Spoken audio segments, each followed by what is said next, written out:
Heat can affect everyone, especially those who work outdoors.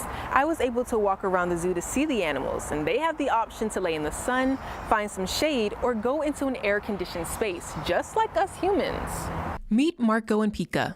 These guys over here, the Mexican wolves, like the name implies, they come from a very warm climate. They're used to the heat, but sometimes they need a little help cooling off. This building over here, they have access to that 24 hours a day. That is an air-conditioned building. They are aware that they can go in there if they would like.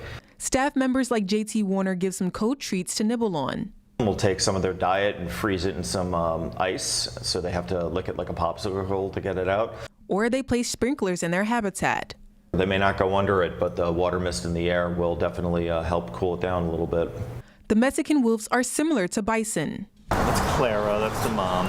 Bison are very tough, durable animals. They come from the plain states where it's not only, very warm and humid, but there's absolutely no shade, no shelter from it. But here at Beardsley Zoo, they can choose to go inside their barn or lay in the shade.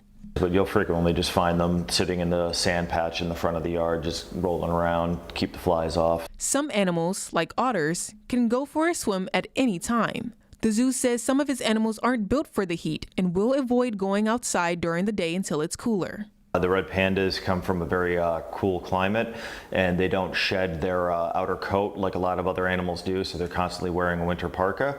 They're the only animal that we have that has basically an entire air-conditioned exhibit. All day, these animals are able to beat the heat. But what about the ones who are taking care of them? They've had several incidents where some staff members started to experience heat exhaustion. We've had to have employees come in, bring them into a cool spot, put a cold compress on their neck, have them sip some cool water, just rest for a while. But despite working hard in the heat, Warner still gets up every day to do what he loves, helping these animals. I get to work with some of the coolest animals on the planet, and also knowing that I'm helping at this point to keep the species going into the future. If you and your family come to the zoo, remember to bring some water. And if you start to not feel well, let a staff member know. They are all trained in first aid and can help you. In Bridgeport, Kayla Cade, Fox 61.